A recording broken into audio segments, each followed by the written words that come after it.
ध्यान रे छोटिया कविताटे लिखिଛି ଯାହାକି କାଲି ଦିବସର କାର୍ଯ୍ୟକ୍ରମକୁ ନେଇକି ତାହା ଆପଣମାନଙ୍କ ହୃଦୟକୁ ଛୁଇଁ ପାରିବ କି ନାହିଁ ତାହା ଜାଣେ ନା, ତଥାପି ଆପଣମାନଙ୍କର ବିଶାଳ ହୃଦୟରେ ଯଦି କୋଉଠି ତ୍ରୁଟି ଥାଏ ତାକୁ କ୍ଷମାର୍ଜନା କରି ଏତିକି କାମନା କରି କବିତାରେ ପାଠ କରୁଛି।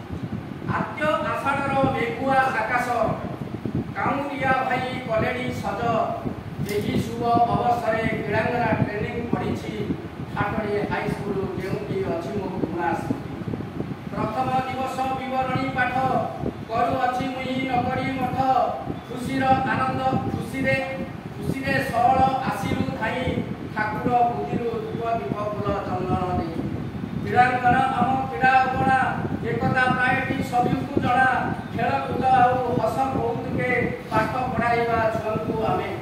ଛୁଆଙ୍କ ଭିତରେ ଜିଜ୍ଞାସା ବଢ଼ାଇ ଆଗକୁ ନେବା ବାଟ କଢ଼ାଇ, ଇଚ୍ଛା ଶକ୍ତି ସାଥେ ଦୃଢ଼ ମନୋବଳ କରିଥାଏ ପୁଣି ଅସାଧ୍ୟ ସାଧନ, କରିଥାଏ ପୁଣି ଅସାଧ୍ୟ ସାଧନ। ଖେଳରେ ଖେଳରେ ପରିଚୟ ପ୍ରଦାନ କଲୁ, ଚା ପିଇ ସାରି ସଭିଏ ପ୍ରିଟେଷ୍ଟ ଦେଲୁ। ଟ୍ରେନର ସାରେ ପାଞ୍ଚଟି ଜୀବନ କୌଶଳ ଦେଲେ ବତାଇ, ରହିଗଲା ସିଏ ଅଭୁଲା ହୋଇ। ଦୃଢ଼ତା ଆତ୍ମପରିଚାଳନା ସହଯୋଗିତା ସୃଜନଶୀଳତା ପୁଣି ନିଷ୍ପତ୍ତି ନେବା। ଦାୟିତ୍ୱବୋଧ ପୁଣି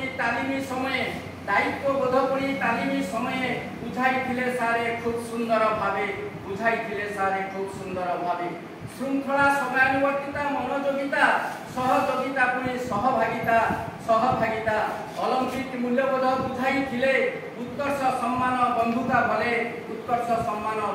ବଲେ। ଏଥର 5ଟି ଖେଳ ଯୋଗ ହୋଇଛି, ଖୋଖୋ ଭଲି ଫୁଟବଲ ହ୍ୟାଣ୍ଡବଲ କୁଡ଼ି କବାଡ଼ି। ସୁରେଶ ସାରଙ୍କ ଚିଚିଡ଼ା ତଡ଼କା ଏତେ ଆମୋଦଦାୟକ ଥିଲା, ଛୁଆ ଦେଖୁଥିଲେ ବାଟ ଦେଇ ଝରକା।